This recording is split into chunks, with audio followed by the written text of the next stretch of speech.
Hey, Hey. welcome to the live stream. And today is a very, very exciting day because today is the first live stream that we have, and people have a Wooting one in front of them and are hopefully typing in the chat with a Wooting one.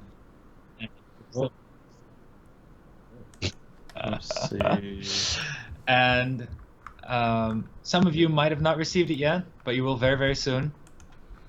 So we're going to have a bunch of stuff to talk about during this live stream. So I just want to wait a little bit until we have people on the channel before we really get started. In the meanwhile, we can talk a little bit about where we are right now. Because as you can see, Jeroen and I are together in a hotel room. Again.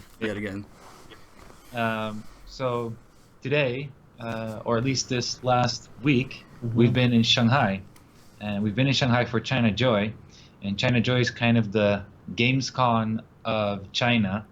So it's a really big event where they showcase a lot of games, and you name it, mobile games also, a lot of mobile games here. A lot of mobile games. Yeah. And we decided to go here because we wanted to do a bit more research about the whole gaming scene in China, and we had a couple of other things running here that we wanted to do.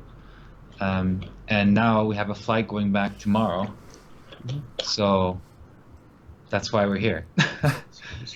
And there's there's a good and bad side about being here. The good side is it's fun. Shanghai is a pretty cool place. It is. Very cool place. Nice city. China Joy was pretty cool. A little bit of a letdown of what we had a bit higher expectations. I don't know, we didn't really know what to expect because it's always very difficult to get insight into what happens in China from outside of China.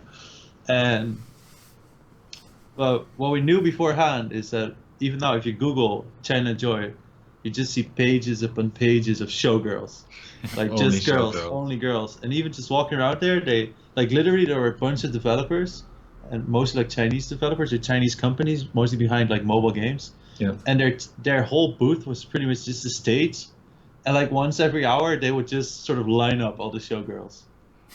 And then there were just so many people with big cameras walking around and taking pictures. Even people brought their own lighting to make the best pictures of the showgirls. Yeah, that was very. It's like, I don't know. It was very strange. You know, these fashion shows where the girls kind of walk down a aisle. What's it called? A stage or aisle. Yeah. And they show their clothing. Stop a bit and walk back. Chat yet, or am I just in the wrong one? Catwalk. That's no. Also Catwalk. With 0 viewers at the moment. Catwalk is I see that we have 9 viewers, but it's just showgirls. Showgirls seems to work. Yeah, showgirls. Anyway, so they're walking down the catwalk and going back, and they do this during freaking game show. Yeah. Girls just walking through kind of a catwalk and showing which is essentially they all have the same clothing, the ones we saw, but just showcasing themselves. People making pictures. Yeah, it's really weird. Yeah, only the Intel booth was really cool because Intel literally had one hall full of different things. They had cooperation with HP, Alienware. They had the Intel Extreme also. Masters. And they had a bunch of cool stuff, cool cases, and just not focused on just the girls. I think that's. No, I don't remember seeing them really. I think there was some around, and there was also a huge line for some guy signing something, and he must be some sort of Chinese celebrity or something. We had no idea who he was, but. And what I also thought was very interesting is that there were a lot of people live streaming, IRL live streaming. Really interesting. Yeah. She's this whole idea of live streaming for your smartphone and being in real life streaming, which you have on Twitch. They really brought to a new level in China because you just randomly could see so many, well, especially girls. I just saw a couple of guys doing it. Yeah. Just live streaming through their phone and doing it as if it's the most normal thing ever to be doing. And even this one moment in Shanghai, where we took the ferry, and there was also apparently a guy. I thought he wanted to make a picture or something, Yeah. but apparently he was also live streaming Yeah. and going around Shanghai with a bunch of followers. Yeah. And then he could invite somebody else into his live stream, and they were live streaming together through their phone and everything. It was really crazy. Yeah, they have some special apps, and which are also on Gamescom itself. Well, Gamescom, China Joy. China Joy, yeah. No. So that was, yeah. I mean, we definitely learned a lot from this trip alone about China. Yeah. But China Joy is interesting. Yeah. Yeah, I was kind of a letdown, but yeah, you just don't really know, and it's always like with an event like that, you sort of walk around, and if there's not really cool stuff, you're like done in a day. Yeah. Even though it's really big, you just sort of walk around, and it's just the same old shit. Especially when I don't know, when it's just the same showgirls over and over again. Yeah. Yeah. And even you can see there was like this really big dedicated area for mobile gaming, and all the same type of mobile games also, which is interesting. Anyway, so that was China Joy. That's why we're here in the hotel room in Shanghai. We're going back to Taiwan tomorrow. Mm-hmm. Okay, so let's get into the more awesome stuff about the keyboards, basically. So we shipped out all the keyboards now. I've been announcing it on different channels about what was going out a couple of times, and now from all the places where we had to send keyboards from, which was from Eric's place, from Taiwan, and the Netherlands of fulfillment, and in the US, everything shipped out. So either you have the keyboard right in front of you, or the keyboard is still on its way. Yep. And most likely it's the first. That's my estimate, at least. Yep. And none of So, the keyboards were because nobody's typing in the chat. Brings us to the next. So that's, I mean, it's a really exciting moment. It was really awesome also to see how people received the keyboard. Yeah. And also thank you very, very much for showing us. Yeah. That's really cool. Yeah. I mean, we have this one channel on our Discord with I received my Wooting one. Yeah, I have my Wooting hype. I have my Wooting, yeah. And you guys shared pictures on there, and not only was it, I hopefully other people enjoyed it, but for us it was really, really, really, I don't know, like weird, exciting, and very cool to see all those pictures, because especially the Dutch guy who made a full video of the unboxing experience. And the video was like 17 minutes. And always when I see a video like that, I was like, yeah, I'll just start, see if I can finish it, right? But the whole video is just so cool to see, because he showed like all his reactions in the full video. It was totally uncut. Yeah. And for us, that's very special, because every tiny detail we made somewhere, and he sort of tried or unboxed it, or sort of puzzled, or sort of was surprised that something was in there. Yeah. For example, the heart at the start. We could just spoil the whole experience. Yeah, of course. So when he opened it, there's like this tiny heart, and then he took out the postcard. That was really cool, and sort of laughed about the joke on the postcard and stuff like that. It was really cool to see. That was really exciting. That was a really cool video to see. Yeah. It's very And also interesting. very cool. Yeah. He was one of the first to receive it. Also, I think, because he was in he lives in the Netherlands. Yeah. And he definitely made the first unboxing video. There's only one, right? I don't know if there's another one, but he definitely has the first one. You made an unboxing video in Calder, like really fast with your phone when you wanted to show me the box, like half a year ago. You made like a really fast video and put it on Slack only for us to see how the box and everything will work here. That could be. Oh yeah, true. What? But that But now we have the it's first public. Yeah, exactly. And also from somebody who's never even seen the keyboard. Well, never seen the keyboard before in real life. Like, oh yeah, true. Like it was like he started with the raw box. Yeah, like everything he sort of experienced was brand new for him. Yeah. And that's also the exciting part is for us. We're so familiar with it. So familiar. It's insane. And it's crazy how these like you have a lot of you guys like the first look on it, and the first time touching the keyboard itself, Yeah. and it's so it's so much different. Yeah. So okay, so that is really exciting, and with the shipping, and I don't know if you're one of them if you're watching, but with the shipping, there were a couple of headaches with the shipping addresses. That being that some people hadn't updated the address, or perhaps we made a mistake with an address. But those all got solved, I hope. If you still have a problem or you're not sure about your shipping address, just make sure to contact us if you haven't received your Wooting one. So then came the point of you guys have your keyboard, and like we talked about the previous live stream, definitely there's going to be some problems that you just can't prepare for at that moment, and they did come up. But relatively from looking at what the worst case scenario could have been, every keyboard broken. Well, more as in until so far none of the keyboards bricked until it was unusable. More only the worst case scenario is firmware updating didn't go smooth. Yeah, that was definitely. I mean, it's so hard because at one point we sort of figured out that there were some issues with USB 3 ports, and we still don't really exactly know why, and we still need to do more research. But it's also very hard because it's always like that in software development. It's always like, yeah, but on my PC it works, right? but then all of a sudden you have 1,000 out there, and different PC, different hardware, different OS, and then it doesn't all work. But it was it kind of sucked to.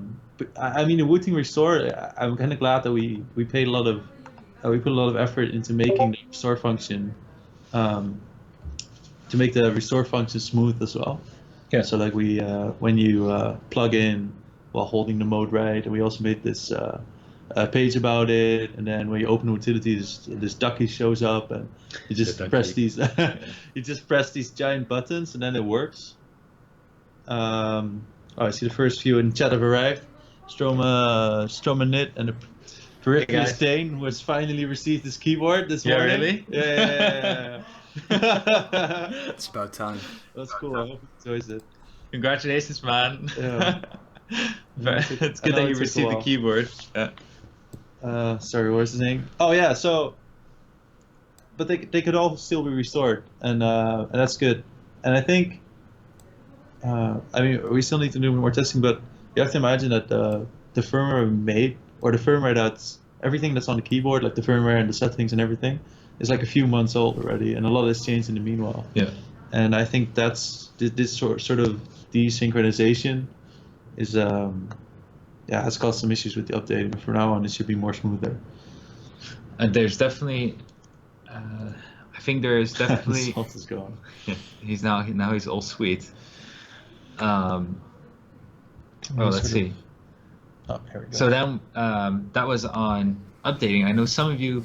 So then came the point of in this time we got so much feedback on the keyboard. I think if you put everything together, it's like probably a few pages. Well, yeah. Well, I was thinking about in the sense of over time, what we encountered and improved and changed, right? Yeah. Now all of a sudden we got like a bunch of stuff in one time that would usually take a much longer time before we would even see or notice it at all. And that was really awesome, because that's exactly what we need also. Yeah, there was today. It was also I thought it was a good example of that, of something you can easily overlook. And once like 1,000 people play around with it, it will come up. And that was when you're in analog profile, and you have your enabled digital keys off, so you cannot type. And then you want to do the color picker color, and it's like, oh shit, I cannot type right now. And it's impossible to do it because if you change or you have to change the switch again. But so it's sort of stuff like that that pops up, and hopefully we can click, and we will quickly jump on it next week. Yeah. Because this week has been kind of crazy, so that's why you haven't seen like the first few days or a few updates already. But that was mostly because of like really breaking stuff. Yeah. But starting next week, we'll start with like probably start with like a public testing public test as well, and then ramp up the improvements. Yeah, I mean, and in general, this week it's been a little bit slow on further improvements, because obviously we're here. Jeroen is here specifically. Yeah. I mean, it's just keeping an eye on any. I mean, if there was something game breaking, we would jump on it straight away. Yeah, that's for sure. Just keeping an eye on everything, jumping in wherever you can, and just writing down everything we for the next update. Yeah. So, and that's also, I think, what you can expect in the next couple of weeks or months even. Yeah. Until we find like a sort of. Yeah, you need to find a sort of a rhythm. Yeah. I think. Because it's a continuous process, and for now. And we're kind of like figuring out how we can control also the information flow of things happening. I'm also very happy. If you might or might not have noticed, we now have our Reddit also online. So that makes it also easier for us sometimes to process information, because on the Discord chat it can go quite fast and instant, and it gets a little bit hard to find back. I think me personally read everything. I only skip the general chat sometimes, because that's sometimes just too crazy. Yeah, I have the same. But the other channels, especially the help desk, the QA, feed us back, just read everything. But I can imagine that not everybody does. I do exactly the same. But I already know right now is that now this is on a scale of about 1,000 people having or receiving keyboard and showing some activity, and later it's going to be even more. It's going to be impossible to keep up with the chat at that point, and that's what I'm most afraid of. So that Reddit channel is going to be awesome for that kind of situation. Did Eric make posts on Facebook and Twitter, by the way? Or? I did. Eric? I did. Okay. Just in between. So then came the next thing is we noticed that a lot of you, or not, I shouldn't say a lot of you, we noticed that some of you might have had some issues setting up some profiles with different popular games. Like we've seen PUBG come up, Overwatch. Let me put it like this. Let's see, PUBG, Overwatch, Rocket League, and GTA 5. And I'm not sure if that's because these are the games you like really want to play, or if it's because these are the games we've been showing. I mean, those are very, very popular games. But they're very popular games, yeah. Especially PUBG. Everybody plays PUBG. Yeah, and it's also not just that, but it's also like for some reason developers just screw up. And I can imagine why, because it's still like early release and they've got blown up like big time. So I can imagine as a company it's very, very hard to keep up with that growth. Well, it kind of sucks though with PUBG. It's like, so I play PUBG myself, and then a couple weeks back, I think it is now, they brought out this major update. And this major update also came with these like major changes to the whole control scheme, like using controller scheme. And I also noticed that the UI would change now to these X input buttons, but all the keyboard functions would still work. But the funny part is there's actually a bug in the game, or a glitch, or bug in the game, that when you use analog controls, when parachuting down, you get stuck in the parachute. And at the exact same point as well. Like at the exact same point, And the funny thing here is that I was like, oh, they did these major updates for the controller and everything. This must have been fixed, right? No, they made it even worse. They made it worse. They made it worse, yeah. They didn't. No. Because I think like right now the main issue is the UI, and then also when you're a team or squad, I don't know what's called in PUBG. When you're a squad, I guess. And then when you die, you cannot spectate your teammates because it expects the Xbox controls. So that's which is a bit strange. But anyway, the thing is that hopefully somebody's been able to help you to set up a profile, and we will soon enough bring up some simple instructions for how to set up a profile for those games. And there is a video actually. I noticed from one of the users that sent an email and didn't really understand how to set up a profile correctly. I made a video a while back for Rocket League, which is an example video, and there I explained how you would approach setting up a profile for a game. And it really helped for that guy. Had an oh snap moment from that's how it works. So if you go to our wooting.nl/howto is the place. There's only like 3 articles in there, but that's our knowledge base basically. There's this one article also for how to set up a game analog profile. I forgot the exact name, but the video is also there. So it's worth checking it out if you're still struggling setting up a good profile. Yeah. I think also with right now, if you look at the analog curve, there's also a lot of confusion there, and understandably so, because it the is digital very, very keys confusing. and Mostly the enable digital keys. That's very confusing for most people, and also how the analog curve exactly works, because there's no there's nothing on the x and y axis. Like you just have this curve, but it doesn't really say anywhere what exactly something does. I mean, there's just a beautiful curve. There's sort of this question mark next to the slide there, and we made these profiles, these presets with like a sort of a text indication what it does. Yeah. But I think like we can definitely improve there on making the experience better. But it was just, for now, we just wanted to get like the full package out there and improve it later. And what I saw this morning also is that Manson, he, I was gonna say like he sort of figured out how Overwatch works. In that Overwatch has like this huge dead zone. True. In the whole controller scheme. Yeah. So at first you have to bump it all the way up, and then there's like this huge middle ground as well. So you have like this huge dead zone, and then you have this big middle ground, and then at the end it sort of jumps up again. Yeah. And that's how you get like the best experience in Overwatch. For Overwatch, but it's very, unless you know how it works and sort of play around with it a lot, which I can imagine he does. Yeah. It's hard to find out, but that's why it's also so important that we get the profiles out there and blah blah blah. Yeah, and this whole concept of how to set up an analog profile, we need to work on make it more easy to understand. Yeah. Because I think most of you guys that know, even like for example Manson, knows already a lot about our keyboard because he's been following it for a while, and I mean even for him, in the beginning maybe it was trying to figure it out a little bit, right? And then somebody that hasn't been so deeply following it, having to set it up, might be really, I don't know, what's the word for it? Daunting. Oh yeah, definitely. Yeah. Overwhelming. And it's also like, I guess. Overwhelming. Yeah. Overwhelming. Oh, that's a better word. Yeah, that's better. And especially if they're anyway like me, it's just, I don't know, it just should sort of work. Like I'm not one to play around with it for hours. I can just spend has some time. to work straight away. Yeah, so that also brings, in the meanwhile, if you have a question also about maybe a profile or a certain game and it's not working, you're also welcome to ask right now. Yeah. Because we're always interested. So don't be afraid to ask. So then we have a next topic is about, there were also some first reviews about our keyboard. And I think one of the first reviews that came out was from Tom's Hardware. Yeah. Right? And we have another one from I'm going to bring up the Sweclockers. review of Tom's Hardware. Here we Sorry? go. He's going to bring up the review. Oh, right. Okay. So we're thinking, let's take a look at the review.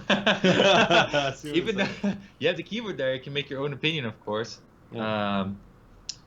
But the Tom's Hardware's review is actually very in depth. Yeah. And he makes a couple of really good points that you could have already noticed when you received the keyboard. And there's a couple of things that were addressed also after the review. I think I'm not sure how interesting things to go through. From point 1 to 9, what are the most interesting things to go through? Can you link the review in the chat, because I cannot Google. Oh, because yeah. it's Bloop. No, it's not in the chat. So, Whoa, what? Why did that go to Baidu? I don't know, because where did it go? I think yes. So I think one of the first things to address is, I think, the LED lights, and it's already correctly notified in the review. Oh, you mean the LED light's not working? Yeah. Oh, yeah. in the beginning, he was under the impression that some of the LED There's lights. something wrong in your link, Eric. Or maybe it's blocked. No, Maybe it's it's not. something. Okay. Oh, huh? Because there's like a 4-4. Yeah, is this dirt or a comma? Oh, it's a comma. Comma. Anyway, so first was the LED lights. He thought those LED lights didn't work, and that seemed to be a firmware issue, not a hardware issue, which was a really, really big relief, because if it wasn't a hardware issue, it would have been our first for that to happen. Mm-hmm. And it would be really, really scary if that would happen on a bigger scale, Yeah. like right now. Mm. And thankfully, that's not the case. I don't think we've had any reports of broken LEDs. No. But it's also because we know our manufacturer is very, very, very strict on this. Extremely Because strict. because it's it's possible. If it's broken, if even one LED is broken, the PCB needs to be replaced because there's no way you can fix it. Yeah. It's just way too difficult to resolder. So they're very strict on getting this right. You even have during the manufacturing, there's this one guy. Which is interesting. So usually, and if you saw one of the videos during the manufacturing, there's this one guy that actually checks the RGB lights in this like small box in the dark to see if it all goes through well for the keycap also. Yeah. And sometimes he needs to replace the keycap because it doesn't shine through as good as it should be. Other times, maybe if the LED light is broken or it's not good or anything like that, he also needs to put the keyboard as an NG away. And then there's this other post where they have basically a paper with the keyboard layout and need to double check if every keycap is placed correctly. Okay. Mm-hmm. But now actually, because I mentioned this, what is really interesting, starting this month or starting August, this process will be automated from now on. Oh yeah. Remember? Oh, yeah. So now Yeah. they have a machine actually. They put the keyboard in, and the machine will, within a second, check it, and it comes out, and it will check on RGB light brightness. It will check on if the keycap layout is correct, and it will. I'm not sure if it will check out if there's any what's it called, smudge or something. I don't think so. No, I don't think so. Right? I think these are the two biggest things. Yeah. Check on RGB brightness and generally working, and check on keycap layout. Yeah. And instantly shows where it might be an issue area. Yeah, it's a which is big really deal cool. because especially like layouts, and we have a few different layouts as well. Mhm.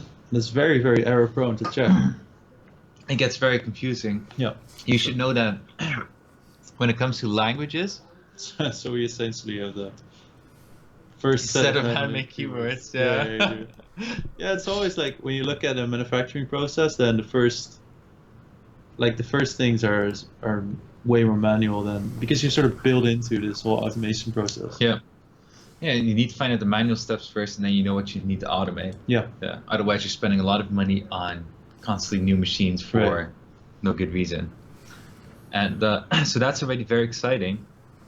And we're still, well, when I'm on this topic, a couple months later after this, or even a month after this, maybe in September, I'm not sure yet, and they'll start automating switch installation. So now it's also done manually, but now and then it will also go automatically by, I don't know how it will look like yet. I haven't seen it yet.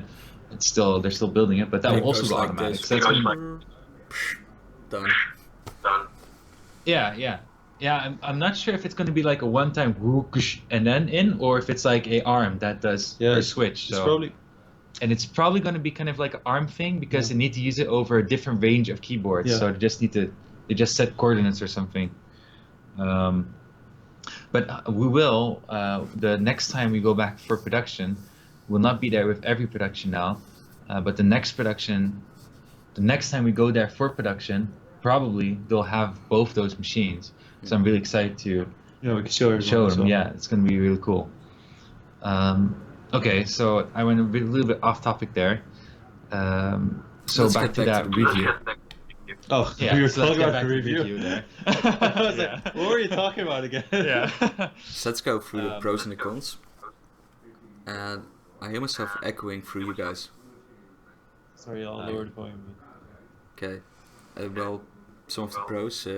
Analog input is compelling, extremely ambitious feature set, what's swappable switches and no soldering. I think those are the three really nice main highlights here. And I think with the ambitious future set, it really well, you're not talking about the concept. We'll talk about it later. But ambitious is a good way to describe, because the future set or the futures which are sort of in the keyword right now, or the potential in the keyword right now, is huge. It's still like sort of untapped. Yeah. And that also leads to the cons, where he talks a lot about. Well, maybe you should read the cons first, but yeah, because I guess the cons are always more interesting to talk about than the pros, right? Yeah, and he's very he's on spot with a lot of things. But I think the biggest takeaway eventually from the review from Tom's Let's do the cons first. Yeah, that's okay. Yeah, the cons first. Not quite complete software, missing a couple of major features. Keycaps and switches feel loose. A couple of LEDs went out, and I think the keycaps and switches feel loose. Like, I'm super biased, and I think there's more to blame that he has like an older version of the Wooting one.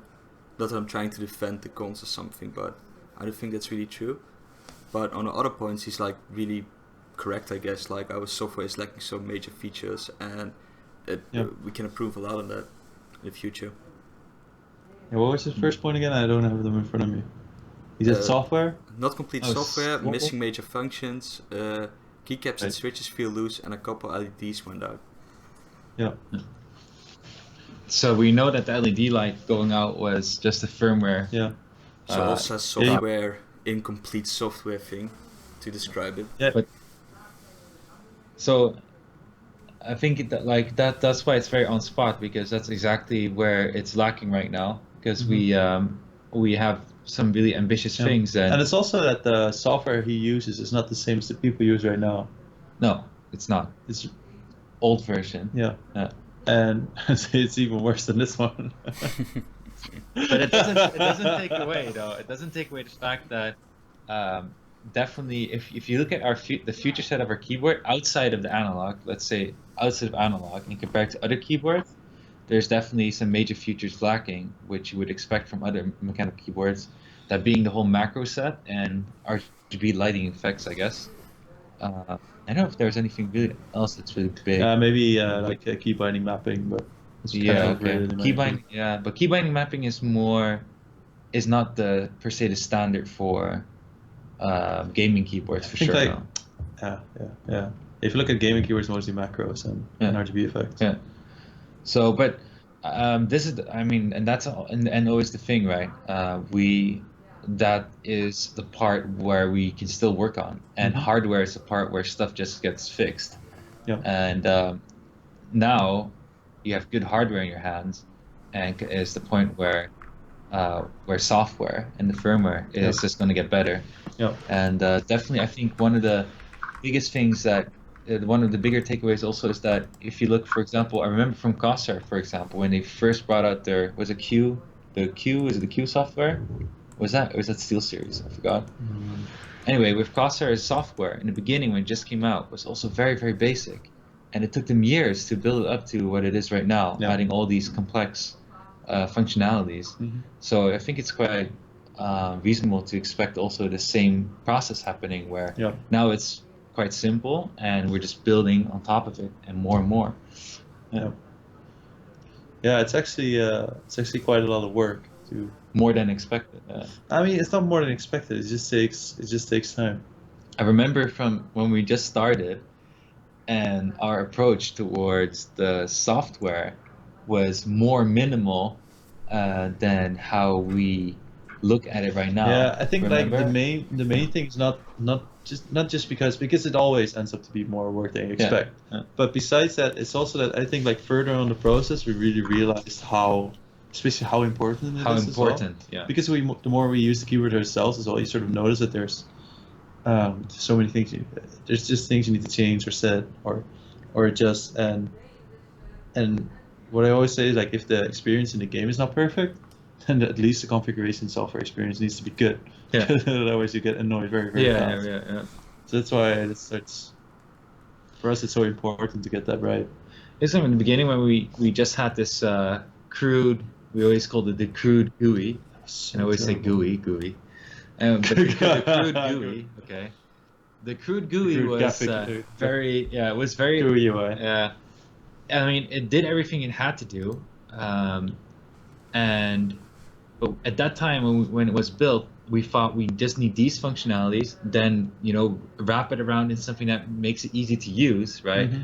And then we're set. Yeah. But that makes me. But looking back at it now, I'm so happy that we made the switch to Electron, to a different software framework, and started building more and more ourselves instead of continuing with what we had at that time. Because, like Jeroen just said, in the end, it's actually really, really important in usability. So, was there something else of Tom's hardware? Sweclockers is a little bit hard to read. Let me grab that one. There's also a whole video as well, but yeah, I don't really understand anything he's saying. Yeah, and so Sweclockers, I'm really Maybe happy. we should get someone to translate. Now we have Google Translate, right? So let's scroll down. They also have a really awesome review. We're gonna show Google Translate on stream. Let's scroll down to the samenvatting. Sounds like the verdict. It's translate. Oh, the thing is going to translate it. Let me go back a page. Please translate.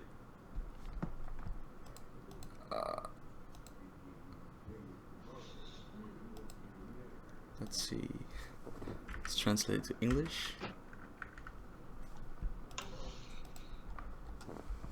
Here we go. Let's go to the summary. Yeah, we got a. What did they give us again? Some sort of thumbs up. Yeah, the good thumbs up. Good thumbs up. Yeah. Yeah, So, they said like bra product, and bra product means like good products. That's very nice. And let's go through the pros first. Excellent building quality, so excellent build quality. Analog input, replaceable switches, good breaker. Good breaker. That's probably Google Translate mixing Good stuff breaker? up. Maybe stabilizer? don't know. Maybe breaking innovation. Good deal breaker. But let's first go through the drawbacks, not the cons, but the drawbacks. Alpha stage software, limited application at present, and high price. Yeah. I guess it's also true, and I think that it comes down to the same as Tom's hardware review. Like it's an innovating product, but it's still missing some vital features thanks to the software, which is still incomplete and not finished as we wanted. Yeah, I guess like this is also like something you can expect a reviewer to say, because a reviewer doesn't say like, or a reviewer doesn't look at it from a point like it's still a work in progress, right? Yeah. And it's very much a work in progress. I know what the breaker is under the pros and cons. It's the switches. What is it? Because if I translate everything to Dutch, it says like verwisselbare brekers and goede brekers. So so replaces with switch Sounds and fair. good switches. Time to hire more coders. There's this famous something like there's this famous paradox where more coders only lead to longer. The more coders you add, the longer your project time becomes. Yeah. Because the time you spend on like 1 + 1 is 0. oh yeah. Well, I figured out it's more like there's just some feature needs to be done, but I think with more coders, like one coder can focus on one feature, one can focus on the other one. That's like one coder's job to mix it all together in one big utility. Yeah, I think like it's not necessarily having more people. It's not necessarily having more people writing the code, but more people correctly identifying issues, and even making suggestions on how to improve. So it's like all the sort of more difficult work is already done, and then it's just a matter of implementing, and that's not very difficult most of the time. Maybe that can also introduce this other topic about the utility. Well, let's just move that to next stream for now. Okay, we'll move that to the next stream. Yes. I mean, I don't have a lot to add to Sweclockers. I think it's kind of the same like Tom's Hardware. It comes to the same point, and it is those are good points because that's definitely what it is. Yeah, I like if you look at the good build quality is something we hear from a lot of people as well. It's built like a brick. Yeah, and I'm very happy also to hear that it's received in this way because it never really, like, since our first prototype, never really occurred to me. I mean, our first prototype used it had a different plastic for the. It was more flex. I think maybe where's my development keyboard? Is it in your back? No, it's not a prototype one. If that's what you mean. It's not? No. Sorry, even more trials. before. Oh, like okay. I'm not even sure where it is. Okay. Oh, where is that one? Whoa. Actually, okay. We still need to give it to the maybe. No. Different. That's different. Okay. Anyway. Anyway, whole different topic. But it's also like if you look at the video Luke did from Linus Tech Tips. Oh yeah. That in the end is sort of his main. They start bending the keyboards. Yeah. And ours like. And it's funny because it's a test that most people sort of do to assess quality. Yeah. It doesn't really make a lot of sense, but it also kind of does because it does feel kind of cheap when you can do this. I guess the biggest, but this I'm not 100% certain about. I do know that what you might have with plastics, for example, is that some manufacturers will cheat on you, and so you have ABS plastic. Mm-hmm. They always so how they make the bottom case, right? Is basically plastic injection. But where does the plastic come from? The plastics are little balls. Okay, this is how they transport it, right? Like little balls. Okay. Are you laughing at the word "little balls"? Okay. Anyway, so you should imagine the raw material are all these little balls, but there's different quality levels of plastic of these balls, and there's always a recycled version of these plastic, meaning plastics that's already been injected before and used and then melted down and reshaped back into a bowl shape. So what they'll do is they'll always combine a certain percentage of the plastics with recycled plastic and with the original plastic. But the higher the percentage of the recycled plastic, the lower the quality of the final plastic, and it gets more bendy also. Right. And that's also what can make even if it's all ABS plastic, but it can make it more flex and a lower grade, or lower quality plastic, which is also cheaper, obviously. Yeah.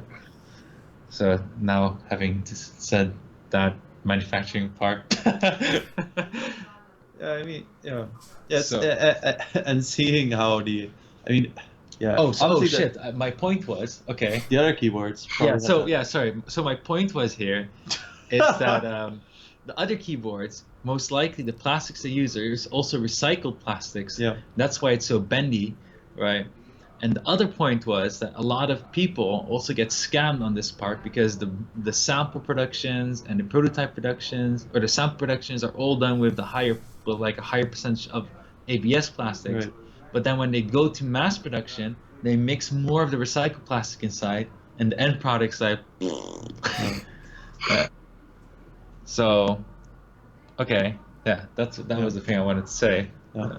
But I mean, in the end, Linus Tech Tips videos was cool, but I mean, it was really cool for us, of course. Yeah.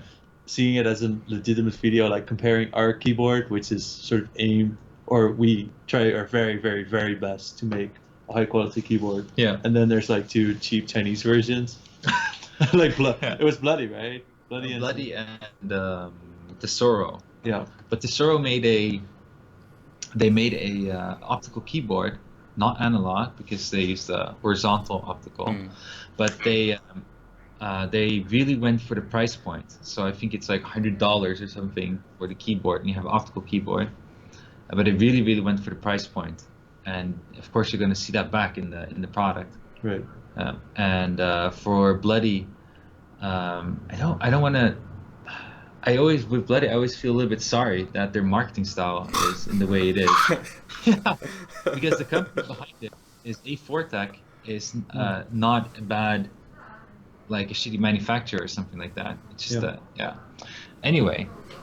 Fin6 says, Roccat has analog now too, but only WASD and some keys around. Yeah, it's QWER.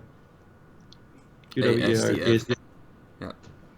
But what they use is different from what we use as well, because they don't have an optical keyboard. They use some sort of keyboard. different technique. I'm sorry? They have a membrane keyboard, and the thing that makes the keyboard special is they have like a special layer in the membrane layer, which has, I think it's called like e-ink or electronic ink, and if you press a key down, the ink kind of spreads, and if you press it down even harder, it spreads more, and how more the ink spreads, how more contact it makes, and so they can, on that way they can determine how much pressure you applied. So it isn't distance measured, it's pure pressure. And I think the keyboard is on the market for like, I think it was in December last year, right? In 2016? Was it?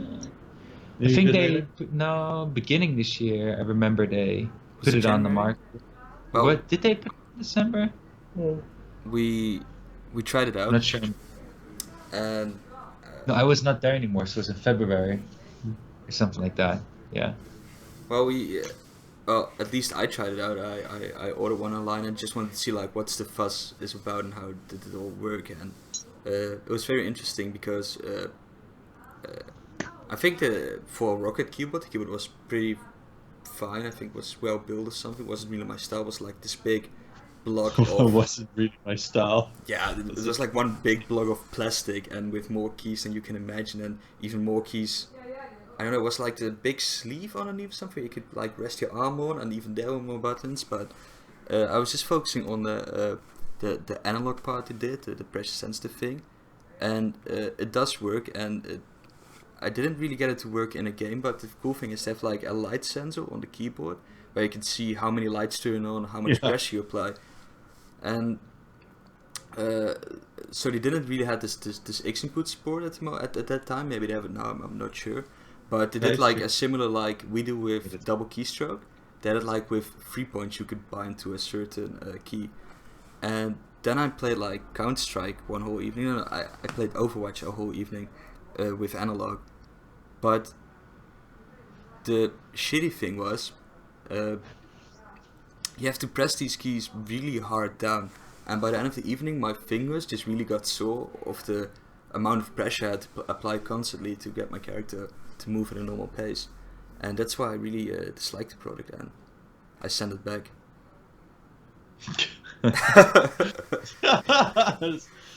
Hey, I haven't really talked about the best future yet.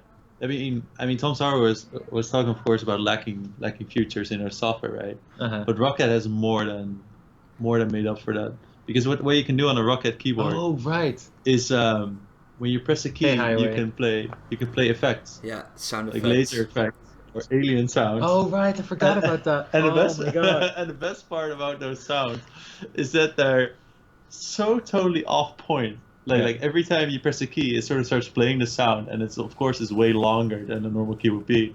So the next one sort of goes after, like very in a very strange timing, and it's very crappy. So it doesn't sound like it's like you're just typing and it's like you're just doing your normal stuff. But it was a lot of fun to play around with. It was well, the thing I was really most disappointed about the whole thing, and it wasn't even about the product itself, but what was on the box, because all these boxes are made for. No, like that was fine, because these boxes are made focused on retail, I guess. So people walk through a store, they see this fancy box with their Cougar on it and all the icons and things you can do with it, and people buy it because of that, and that's fine. But on the back was like a thing they called Swarm or something. It's called Roccat Swarm. And what you could do like is, for example, in the game Overwatch, there's an API and it sends some information back to your keyboard and in how they should show the RGB lights and everything, so with cool effects and everything. And on the back of the box it said that it was possible to do it with the keyboard, and then when I opened up the software it wasn't even possible, and I looked online and online said like, no, this keyboard isn't compatible with the Razer Swarm thing. But the box said it was compatible, so that's the biggest reason why I sent the keyboard back, because I was disappointed. Hey, Mr. President. Hiya as well. But so let's let's start talking about Yeah. competitors. Oh, why all of a sudden everybody's jumping in stream? Let's Yeah, just because let's Pleasant's just start alive. over. Where are Calder and Jeroen? That's me. What's topic 1? We're starting over, right? Oh, We're first off. No way. You guys, we're closing almost. No, Nah, we still have a lot of stuff Yeah. to talk about, so don't worry. Looks like I'm in heaven with the lights in my background. It's really intense now. Everyone, I died. Over. So, jumping off to the next topic is that we got some questions also about switches and when the switch will be available separately, because we're not at the end yet. So I thought it might be interesting to talk a little bit to address the whole switches and top plate thing, because especially the switches in this case, because some of you tried out I guess the blue switches or the red switches that was extra in the box if you didn't have the premium, and you might have liked it and decide that you want to have a different set. And honestly, I was quite surprised with the amount of people that actually said this, that they wanted to have blue switches or otherwise red switches. Some of them bought blue and they actually liked the red, and then others bought red and they liked the blue. I was kind of surprised to hear it this early. I expected it and didn't expect it to happen this early. Yep. So it got us back to thinking, what can we do about the switches right now? And as you might or might not know, we have this one new switch version coming soon, which is the black switch. And this black switch, we still need to try out some new prototypes, but basically it's the same as your red switch, but has a heavier spring inside. That's your black switch. And I kind of, depending on how much longer it's going to take, I kind of want to time it together with the black switch, introduce separate switches. Yeah. And we're not sure yet how that will look like in a packaging way. So that's something we're working on right now. And then when it comes to brown switches, which is one of the most requested switches, for sure. My favorite. And Jeroen's favorite. Is yours favorite too, Erik? What, the red, blue, black? Brown. Brown? No, I'm a linear guy. You're okay. That's one of those guys. Well, I'm a little bit non-caring towards switch type, honestly. Because I use Topa. I use Topa switches, so I don't care about linear or clicky. No, it's not. Calder's like a Topa snob. No. No, it's very simple. Like the one I have this. I also have Gator on Reds, for example, on this Magic Force keyboard. And I just swap up keyboards now and then because it has a different feel, and it feels like kind of like something new. That's true. It's always fun. So, either case, those brown switches are still in development, and I think I mentioned this in the last stream actually. Yeah, we did. Yeah, we need feedback. So brown switches, we're gonna get some prototypes, and it's still in development. You want to quickly jump on this? It will take a little while before it is. So there's something in the chat. Why was the mention of me being moved to the batch 2 so late? I was so hyped because I thought it would arrive this week. Okay, so I'm not sure. If you send me a message with your email address, then I can double check if you are really in batch 2 or not. But there is definitely the situation where on our web shop, we had at one moment in our web shop, we had in our previous web shop, we started selling batch 2 keyboards, which is the next production we're doing. But up to a certain point, we were able to add up keyboards to our total production, but you can only do this for a limited time. And I think up until almost March, almost all the orders up until March, we were able to add to the production, and everything after was kind of like a hit and miss depending on whatever was left. So it will really suck for you if you were one of those, but there's just not much we can do about it because we just don't have the keyboards. And it's kind of the other way around, as in people that actually bought a batch 2 keyboard are like should be really happy they even got into this first batch. Yeah. Yeah, I mean, it's at one point it's just very, very difficult to get, especially like the last orders, like get those in there or not, because everything needs to be sort of done and set so far before. Yeah. So sorry if it happens. I know it can be very, very frustrating. Hopefully you can wait even a little longer. You don't want to know like when we started doing the production, and they told me I might as well have been a batch 2 with my shipment issues. Oh. Yeah. What was really sucked also was during the production, they made a mistake with the amount of keyboards we wanted to have, and we were 25 keyboards short, which also caused a lot of trouble because that is minus. Eric? Hello? Hello.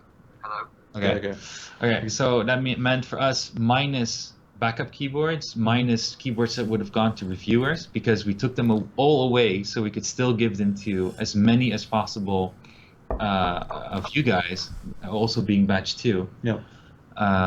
But yeah, that kind of also sucked. So anyway, it's happening soon. This week we have batch 2 production happening. So it's going to happen very fast.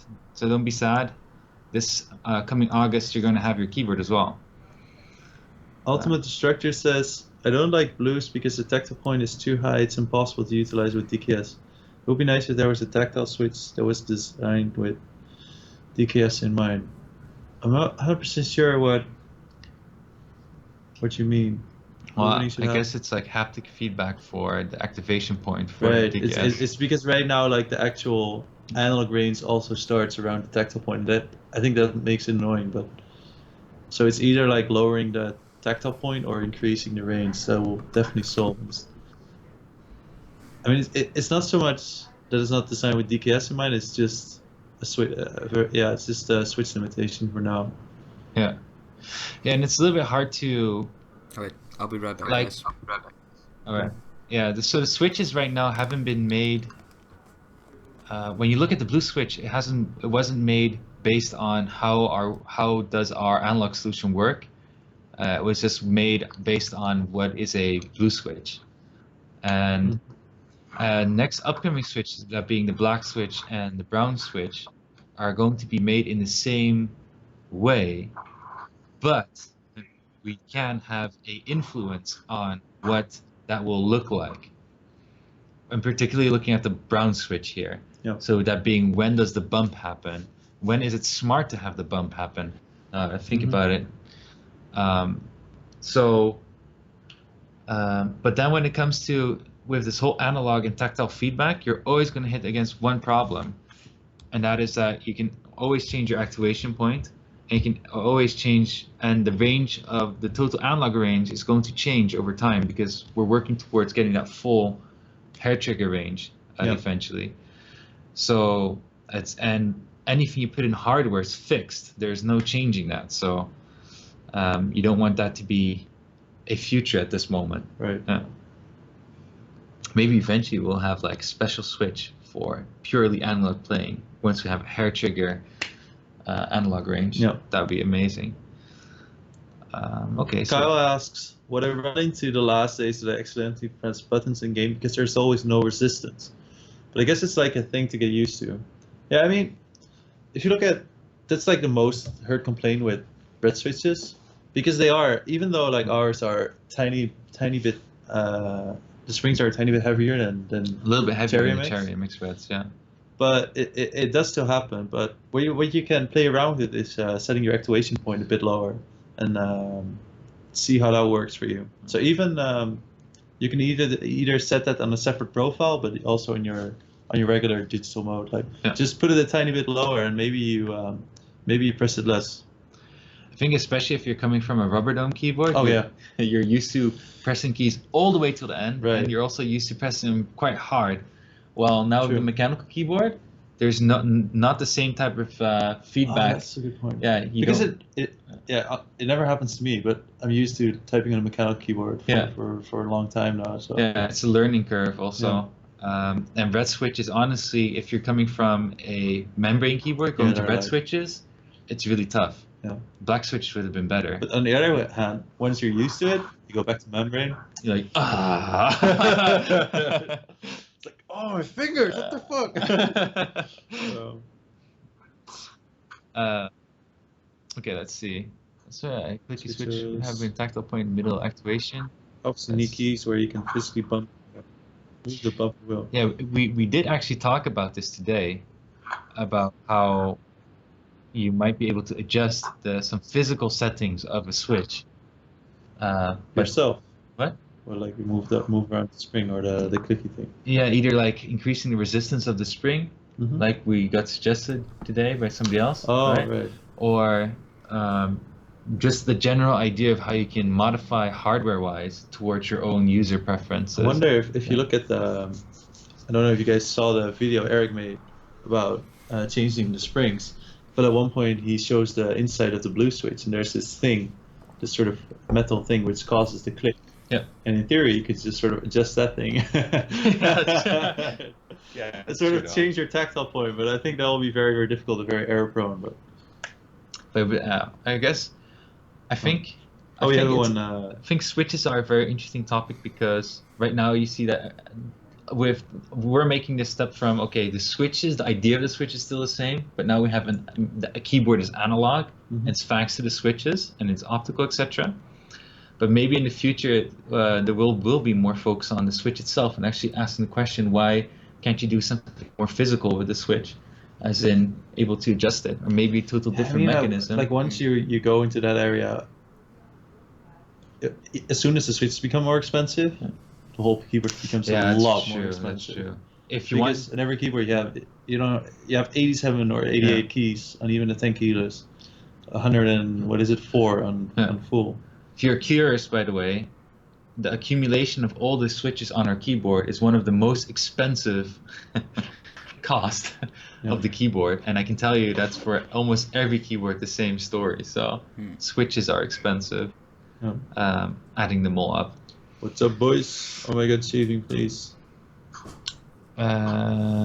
Linear switch. Yeah, so actually what's very funny, Highway. So Highway says, especially the Wooting one with the analog, I just cannot see anything else but linear switch.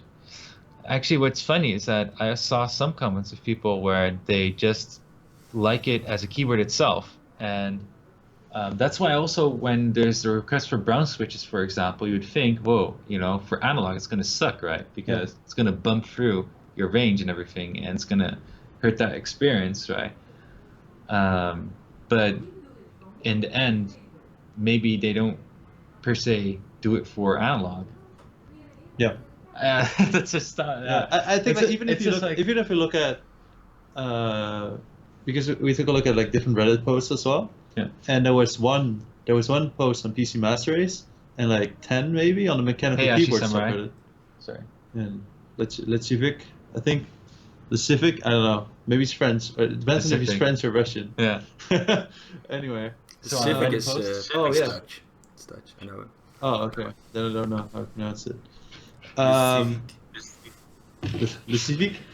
Anyway, so we saw some really cool posts on the mechanical keyboard subreddit with our keyboard and also with different keycaps. Oh yeah. And my favorite was like either the Hydro or the Terminal. That was really cool. And I really like the space. I don't remember the exact the name. whole space keycaps. Yeah, that was pretty sick as The well. Hydra one was a really sick set. Yeah. Yeah. It also really fit well with the whole aesthetic and the top Yeah. plate. Made me very excited to do our own keycaps. No. Oh no. Hey, it makes me think of one more thing actually. If we would give feedback on brown switch, and when you think about when to have the tactile bump, right? Maybe you would want to have it more nearing the end of the whole range. Yeah, but then the question is like, What's the point? Yeah. no, more like how will it influence the typing behavior? Because if you aim, you're gonna aim brown switches more typist, right? So that should true. just be The whole idea of having the bump is for typing. yeah. Tactile. Okay. Anyway, and the fact we can't go around is that these switches are still made for other vendors as well, keyboard vendors. Yeah. meaning that even if the other vendors that will use FlareTech switches, but they don't have analog, but they still use FlareTech switches for the keyboard, so it's not that it's not that easy. Okay, so is it possible to make switches with few click spot for easier usage? I mean, everything is possible, but I don't think it's very few click spots for easier usage. Easier use is like for double keystroke or to like sort of indicate your analog range. Which one is that? Oh, there. Click spots for easier usage. Yeah, but then you could have like 2 click spots, maybe. Yeah. So Bandia Sodia says the only thing I dislike about the Wooting is the keycaps. Please get PBT soon, Calder. Yeah, so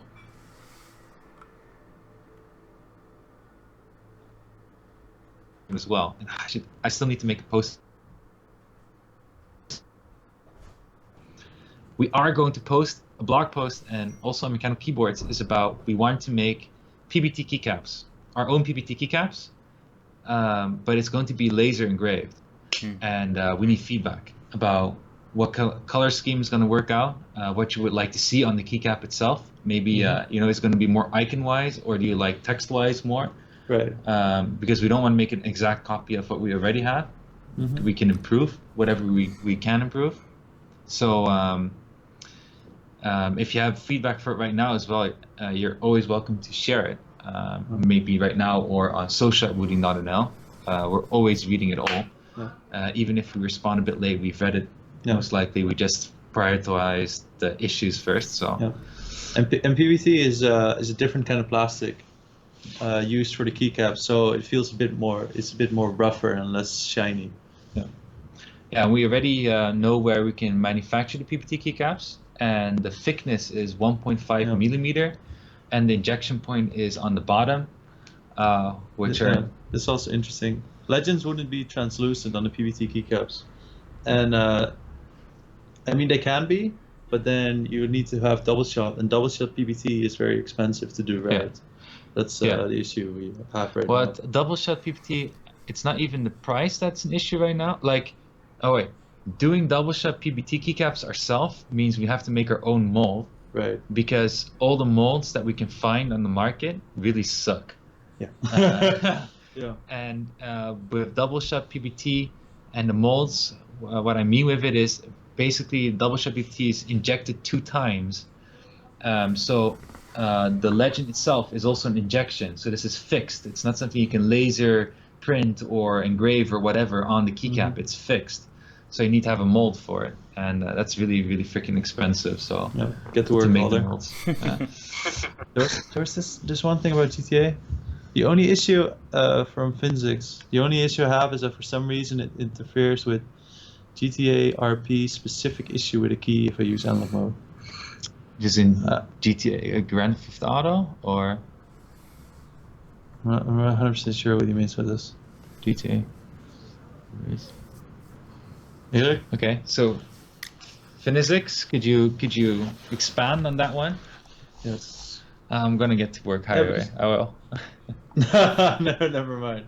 All right. That's okay. I mean, I think it's also cool to sort of discuss like game-related things on stream. Yeah.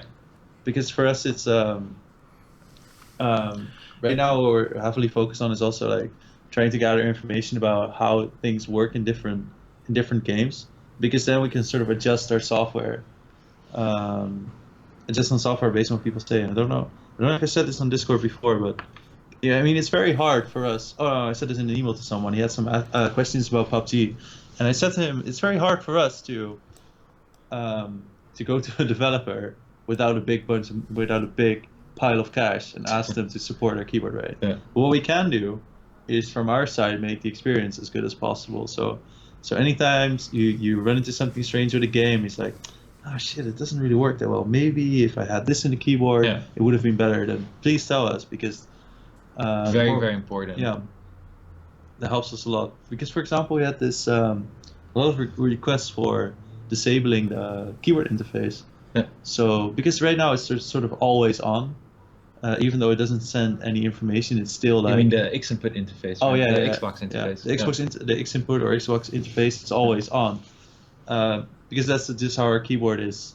I mean, there's a bunch of reasons, but it's basically how our firmware is, and what people requested was like a switch to quickly turn it on and off, and there's some issues with implementing that, but we're looking into it on improving that experience. But this is one of the things that from user feedback we can improve on. Yeah.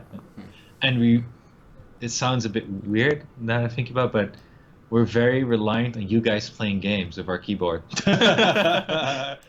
Because honestly, well, we don't get enough time to do that ourselves, and especially not testing it in the way how you would test it, and as in using it as your daily driver for a lot of different games. I always sort of compare ourselves with when you play a game. This is like how we used to play Go once, and then like they put like this massive set of skills out there, and then like people find things that developers have never thought of. Like they find certain builds or certain themes that work really, really well. Yeah. And then at one point it just sort of blows up, and that's where the developer jumps in again and fixes things, right? Balancing time. Yeah. And then the community's like, oh my god, what the fuck are you guys doing? This is not what we asked for, right? There's always this disconnect between. Then there's like between the negative feedback. And I hope we haven't reached that spot yet, but it will definitely happen. Yeah. There's definitely going to be a change at some point where not everybody agrees with the change, I guess. Yeah. But stick with it. I mean, it's but more the point is, if you have 1,000 keywords, we're not going to test the same amount as 1,000 people, and it's also like the things we do and our beta testers also did. Like you always test things in a certain way, right?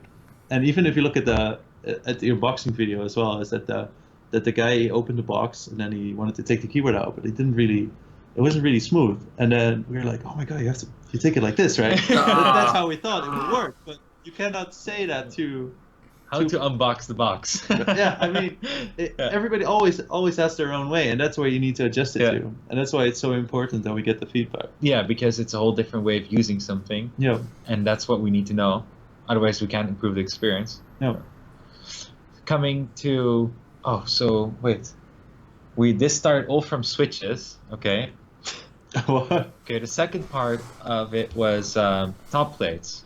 Now, that also surprised me that we already got a couple of requests for top plates, and I'm seeing just a few people saying it. But at this moment, if a couple of people say it, I'm kind of assuming that they're not the only one, just the only ones that are saying it. So when it comes to the different top plates, we didn't plan it to happen to go this fast with it, but we've definitely did our research beforehand, as in what kind of top plate color can work with the bottom case and everything. But it's very difficult. And I mentioned in Discord, when I get back in Taiwan, I'll show you some of the top plate colors we have, and also on to a bottom case, so you can get some impressions. But maybe what's cooler is that Eric has a little project going, right, Eric? Yeah, it's still secret. Can't talk about it. NDA. Sorry. Sorry? Hello? Hello? I won't talk about it. And the ice cream's in red. I don't want to talk about it. It's a secret. Oh, okay. Okay. Well, we didn't say anything. We didn't say anything. Just forget what we said. There's no little project. Okay. There's something that's gonna happen. Something later. Something. When will you two kiss? I don't know. Where's it? Do you have a donate button? No. 1,000. Yeah. www.wooting.nl. No. Anyway, so getting back to the point is that with top plates, we're still figuring out what works and what doesn't work, and I feel that the colors that we have right now, that we tried out right now, doesn't really work. I don't feel it looks good yet. And what about? Has Eric ever shown like the golden one? The golden one? Yeah, it's funny, but it's not amazing. It doesn't matter. But I think also another problem is Just because it isn't your taste doesn't mean it's not somebody else's taste. Well, I think the thing is that Have you seen the gold the Chinese walk around with there? God. I like it. I'm a big fan of the golden top plate. The thing is that once you change the top plate color, the keycap, if it's something else, then if it's like a lighter color, the keycaps will jump out straight away. Like it becomes very, very center point of the whole keyboard. So your keycaps become very important. And I just don't know what will work or what will or won't work. Yeah, but it's not really. I have to make samples, pictures, show them to the community, and ask feedback, right? Yeah, true. Yeah, and I think that's actually the route we should take. Just make a bunch of samples, make some pictures, and then see what the community wants, and then we'll make that. Yeah. Right. Okay, so that was about switching top plates. That I just wanted to quickly address in between. And then comes, which is kind of the final topic, but it's also a big topic, is what to expect next, because there's a bunch of stuff that still needs to happen.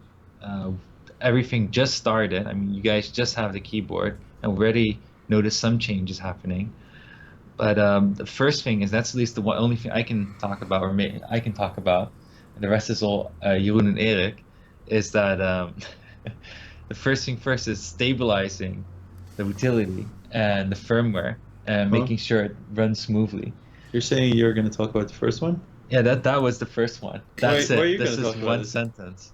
And you're just going to say this. I'm just going to say this. Yeah. The rest is all Jeroen and Erik. So Calder's making everything more stable, and we're doing the rest?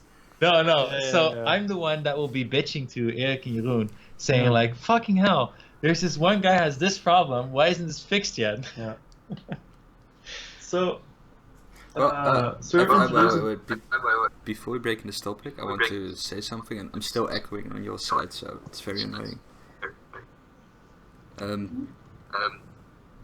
There were a lot of, not really problems or struggles, but a lot of people had some small issues, and a lot of people went to Discord and asked their questions, and I must say a really big thanks to the Woothelp who supported us, especially the last week, with answering all these questions and giving feedback. The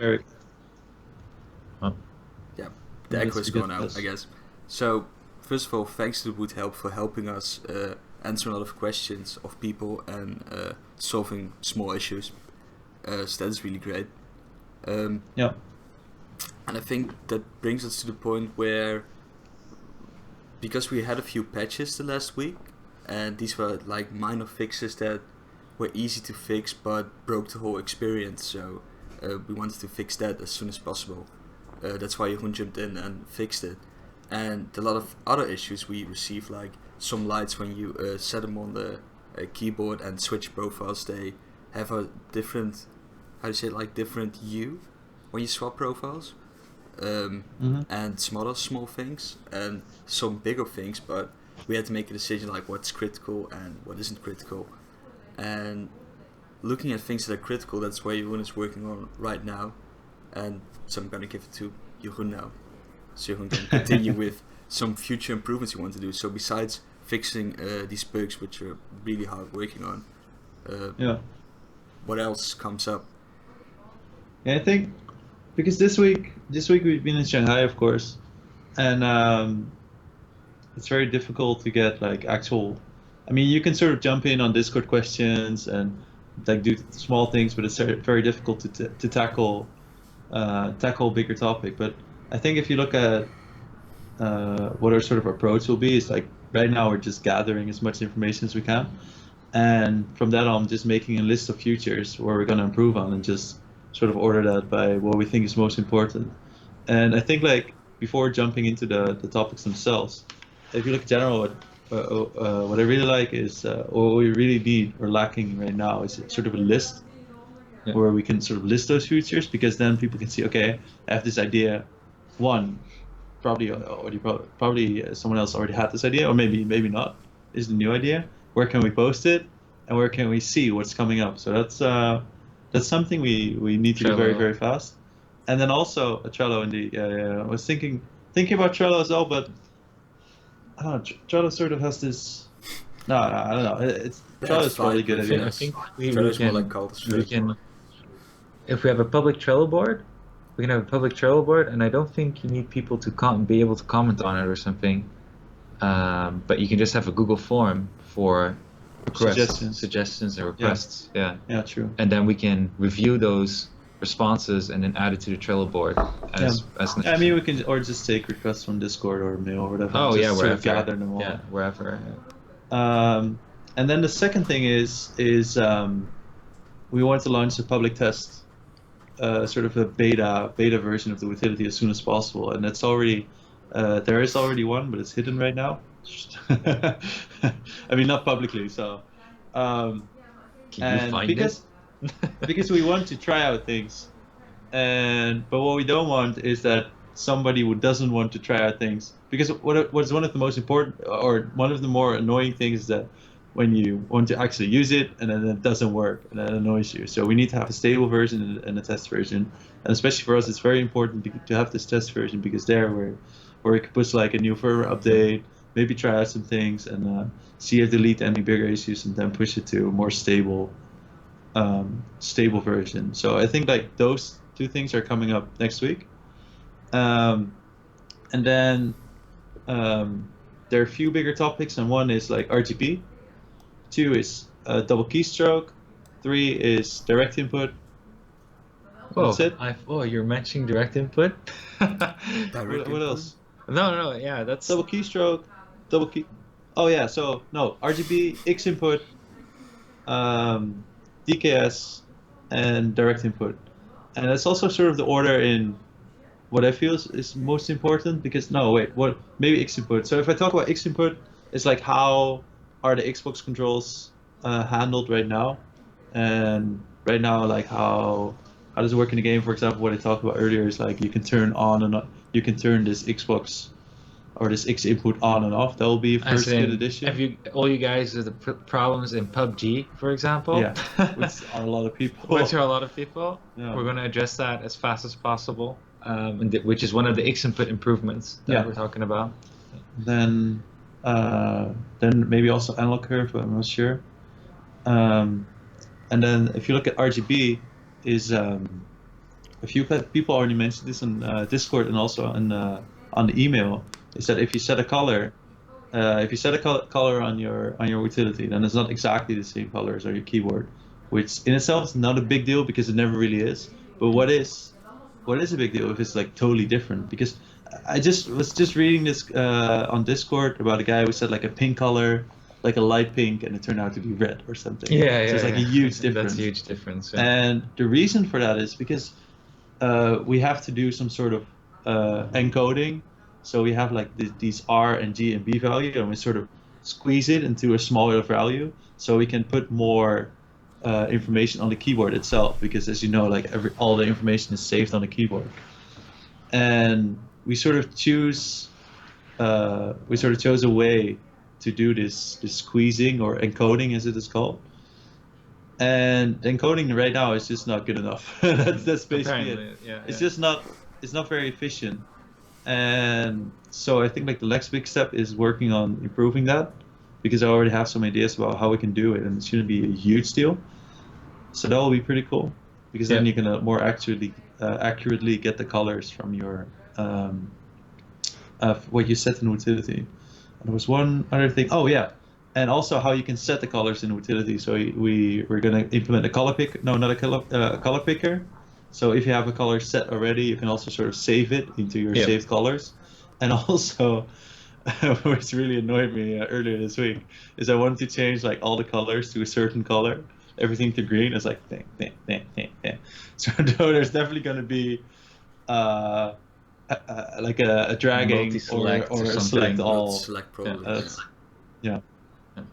It's very interesting, because when we first made it, the whole idea was also to make like a multi-select thing.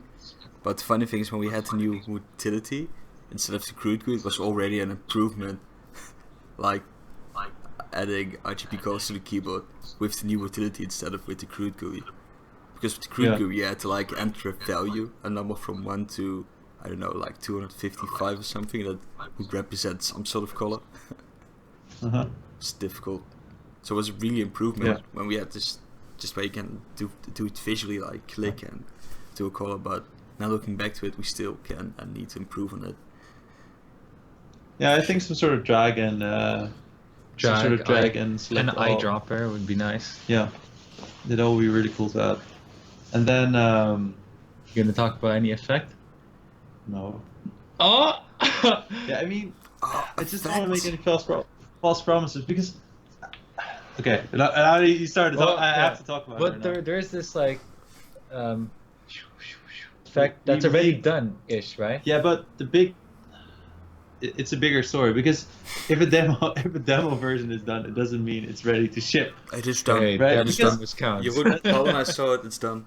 Everyone in the chat saw it at one point. Yeah. It's just me holding it back. It's like it's Jeroen, the troll. It's because of him, okay? It's just for me. Nobody's gonna take this from me. I just want the RGB effect for myself. Yeah. No, but there's still some unknowns of what the. It works. Ship it. There's still some unknowns of what the. I mean, we always say stabilize first, add features later, and there's still some unknowns because RGB effects have to be done on the controller on the keyboard. So the controller on the keyboard has to do a bunch of calculations to make the effects look nice, and that takes time, and that may influence your scanning or your USB, and RGB lol. So we're just still not 100% sure like how is that going to work out. Oh, there was another thing I missed. This is even more important. Input speed. Oh, input speed. We need to address input speed right now. Yeah, the polling rate and all, right? Yeah. So, I don't know if you wanted to mention because you mentioned it. Yeah. So I don't remember. Was it Highway? No. Maybe it was Highway. Was it you, Highway? No, it wasn't Highway. So, it was somebody else. Okay, so we have a very. Lagging game. So we have we were sort of expecting people to play around with their keyboard, right? So and they do. And one of the guys, he looked at our USB, like actual like how the USB reports. So when you have a device, you just sort of say to the computer like, this is my USB device, and these are all the settings, right? Yeah. And there's this one thing called polling rate, and what that basically means is that every like a certain amount of times per second, your PC sort of asks your keyboard for new information. What's up, keyboard? What are you doing now? What are you doing now? What are you doing now? Very, very annoying. And this polling rate you can set with a setting. And right now we set it to 2. And this 2 means that you have 1,000, which is 1,000 per second, and then you divide it by 2. You can also set it to 4 or 8 or whatever. And right now it's set to 2. So that means that it's not like running at full speed yet. And there's this USB setting, and there's also the scanning of the keyboard itself. So every time you press, like the way it detects your keys, that every key of your keyboard needs to be scanned. Like, what is the value? And it just sort of runs through your entire keyboard the whole time. So basically meaning that your keyboard is not always on, ready to read anything you're doing. Basically what happens is your keyboard is also getting scanned constantly getting scanned. Yeah. And it's getting scanned not at one time, but like per row. But if you would imagine this very slowly, it would read every key in a certain row and then go to the next row and read every key. But this all happens in so fast that how many? But it has to be faster. It has to be faster. The entire point is just it has to be faster, and it's also for us it's very important because it is something we said because we can do it, but it's again an issue where you don't really know 100% sure what the effect on the stability will be, and that is something we'll launch especially to the public beta, to the public test site very soon. Because then we can quickly see okay, if let's say even 50 people use this public test and we have this increased scanning rate in it and they just sort of use it and then nothing goes wrong, then that should be fine. Yeah.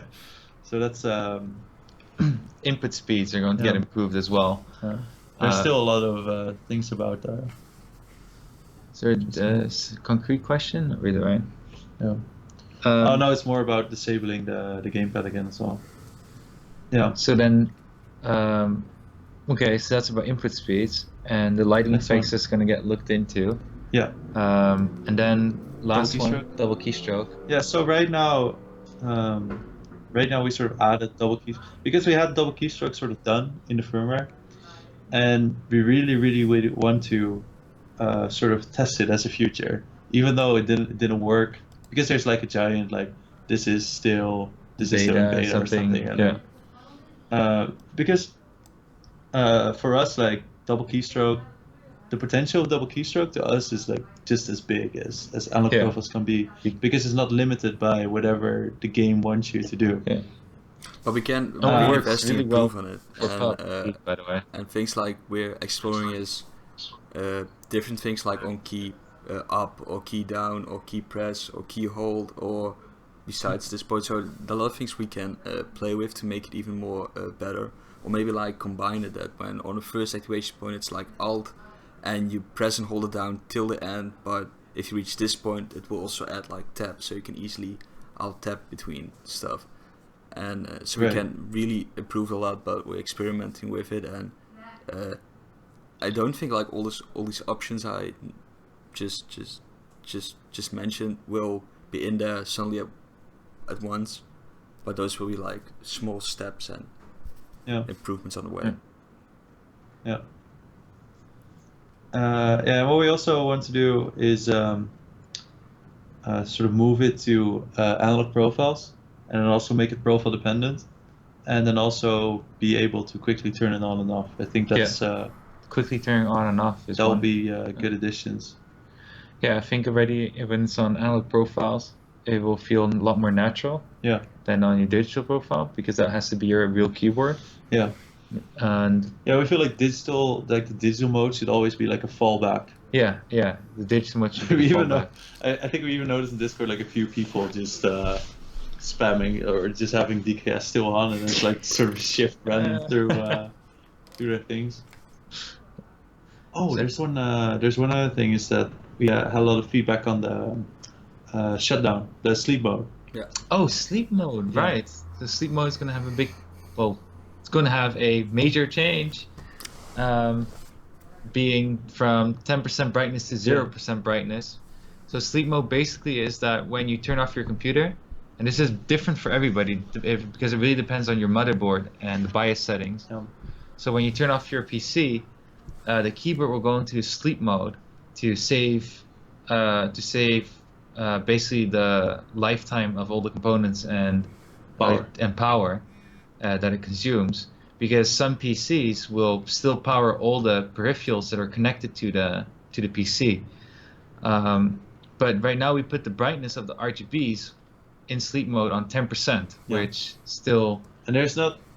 I mean, it's just one of those things of which there's no particular reason. We just sort of. We did it during development because then we can still have a visual feedback if it's on sleep mode or not. Yeah. And we just sort of left it there. Yeah. And then we got a lot of feedback from people. Yeah. I mean, my PC is on standby. I don't need my RGB effects. Yeah. And that's a good point. And hey, whoa! Don't say too fast. Effects, right? The effects. Oh, yeah. Confirmed RGB effects only in sleep mode. Worse. Having this rainbow running our entire night. And then also, I also remember some things with people having issues on getting out of the sleep Mac.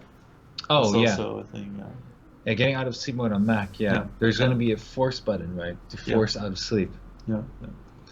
Not available is a small thing. Yeah, the Dragon Pane is coming in very with the RGB improvements you mentioned before. So it's going to be like RGB improvements. Just to quickly summarize again, because I think you just jump in. It's like the Dragon Pane, select all, a color picker to change the basic colors or the set colors. Yeah, there was another thing. The brightness. Matching the colors better. Oh yeah, and matching the colors better with what you said. So the keyboard or the colors you pick on the utility will match the colors on your keyboard better. Yeah, those are the most important things. That has it all. Yeah. And you can that was actually the RGB effects once he feels like it's now the time to implement the RGB effects. So Jeroen is holding them back still. Oh yeah. Just really looking forward to having an analog RGB effect. I don't care about the rainbows, but the analog I don't RGB care effect. about the rainbows. Yeah, I mean, everything is possible, but there's always like But a limited okay. amount. You know, like, if you implement the RGB effects, and even if we have like an analog RGB effect, which is really cool. I'm not even listening to you. No, do you know the next thing is what people want? Oh, I want to play Snake on my keyboard, because on that keyboard I can play Snake. I'm gonna play Snake, Jeroen. Like Snake on the keyboard. My favorite thing about analog RGB effects is that your first thought will be, okay, so if I press a key, basically as it says right now, that the key will go darker. But then, when you press the key, then your finger's on the key, so you don't see. It can be the other. Yeah, it has the to be whole the keys key- around them. Yeah. Or the whole keyboard or the keys around it. Yeah. Yeah. But I guess what would be already awesome if you press W down, for example, all the surrounding keys will change into its opposite color. What? All the like if you press W I'm down. sorry, I wasn't listening. Or that one. Yeah, I wasn't listening, Calder. For example, you press W, the W key, ASDE321Q, they will change from color based on how far down you press the key, for example. But only the surrounding keys, as an example. You know what would be really cool? And then you have kind of like this Like pressure the- pad. Oh, you know what would be really cool? Analog Skyrim on our keyboard. Analog Sky. Oh, Yeah, my that would God. I think Skyrim is on pretty much every device right now, so What? never mind. So we need Never a mind. small LED screen that you can hook up on your Wooting 1 and you can play Skyrim on your keyboard. That would be neat. Yes. Okay, Skyrim That's a good idea. 2018 confirmed, boys. But let's go to the next topic. Yes. So next topic is end of stream.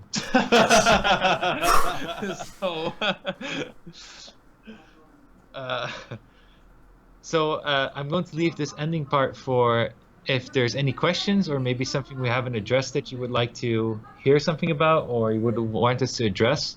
You're welcome to mention it right now. And Skyrim was playing Skyrim. It's like lately Skyrim has been coming out on every platform. In my... oh, Sorry that's for ruining why. the joke. Okay, that's why. Don't kill the joke, Also- Jeroen. When are you guys gonna show off the picture? What Which picture? Which picture will we show off? I Pictures. would love it if you guys made a cleaning guide. Oh. Oh, That's actually not a bad idea. that was Yeah, one you of can the cleaning guide. It was one of the first things of feedback we got when we had a sort of AMA on the mechanical keyboard Reddit, and it was like, oh, you should really teach people how to clean their keyboards properly because all the scrubs don't do it properly. Oh, wait. Oh, whoa. Vinsix mentions one really big topic we didn't cover. Wow, how did you know? What picture? Showing pictures of people receiving the Woody One. Oh. Yeah, let's We totally missed that. go. That through was the it. beginning of the street. You missed it. You missed it. We did it before we went live. Well, we didn't sort them yet, but I have Discord open here and I can Maybe we like. should make a video where there's like this nice music and then it sort of Oh scrolls through my the pictures, god. just like your grandmother used to make of the holidays. Dun, dun, dun, dun. By the way, I hope Discord doesn't temporarily hold pictures and throws it away after a while. No. Because we still need to get all the pictures from the channel. Remember the GIF I made for the beta test like half a year ago, and it was like in the general chat of the beta testers Discord. I still could find it. I'd scroll up like 10 minutes, but okay, it was still awesome. there. You know, Discord has a really good search feature, right? Yeah. And it's for free. Shall I show the pictures? Okay. Going through the Discord? I think I think we should first work on sorting these pictures because we there's can like, do it for they're the. spread out. Maybe we should bit as do well. another. The next live stream will be in 2 weeks. Then. Yeah, we With do next pictures week- then, so we can really look through them. Yeah. Yeah, Just do next one. yeah, because Yeah. we might have something to add to the pictures. Yeah.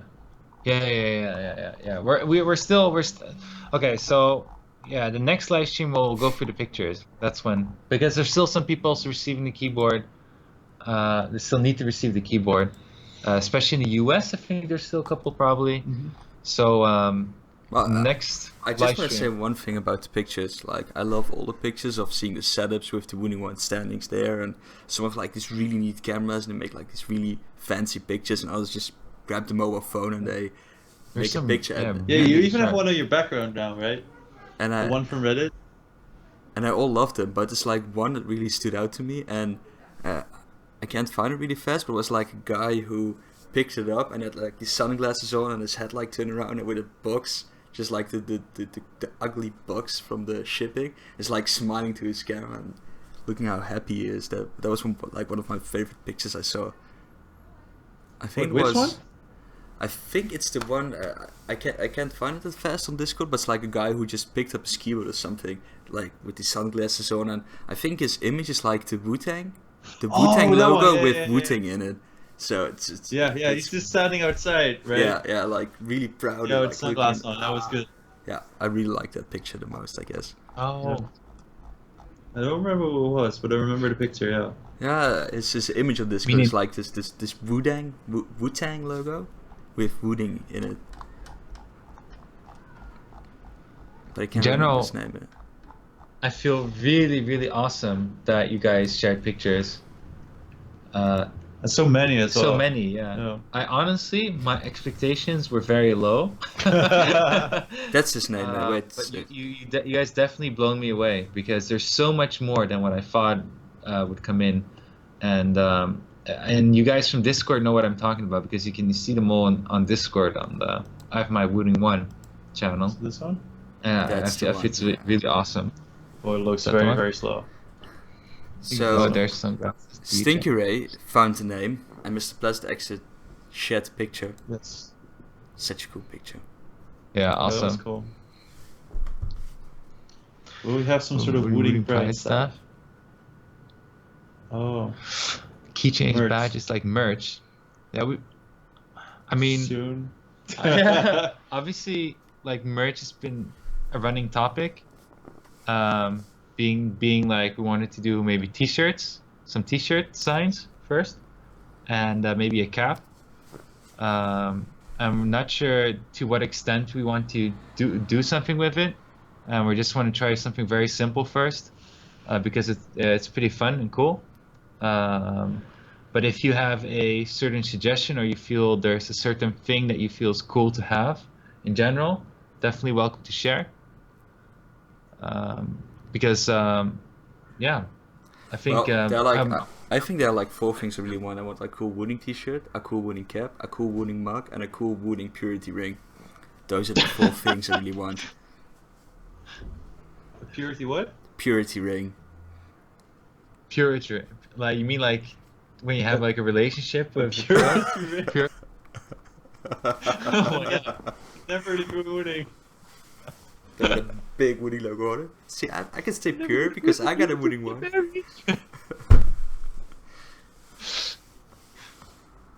In any case, that's definitely something that will be coming. Okay, so then we're getting to the end of the stream. Yes. I really enjoyed the stream again. We'll be back in 2 weeks again. It's If you back in Taiwan. back in Taiwan, then yeah. You can see the stream back again on YouTube. We'll have it there with timestamps so you can play back anything and check out anything. You might have to wait a day or two before all the timestamps are there because we need to go through it ourselves. And we are always available on our social at Wooting.nl, on Discord, on Facebook page, on however you communicate Make with sure us. to like and subscribe. Yeah. Reddit, Thumbs like, up. Make subscribe. sure to I don't follow. even- And if you like the video, click here and Twitch even has thumbs up? No, it doesn't. No, really. but they have the follow button. Follow. We should have like a Hard. member, like a subscribe button also. If you don't follow, you're not cool. you're not cool. I'm trying to find something that rhymes with follow. but it Smash doesn't. that like button! We can do it! 1 million likes! Anyway, big point. The big point here is just find any way you feel comfortable with communicating with us. Communicate with us. We're always there to answer your questions, and we're always there for you to help out with your Wooting 1 keyboard, of course. Yes. So that's an important point. And then we'll see you guys in 2 weeks on the live stream again. For sure. Bye everyone. for sure.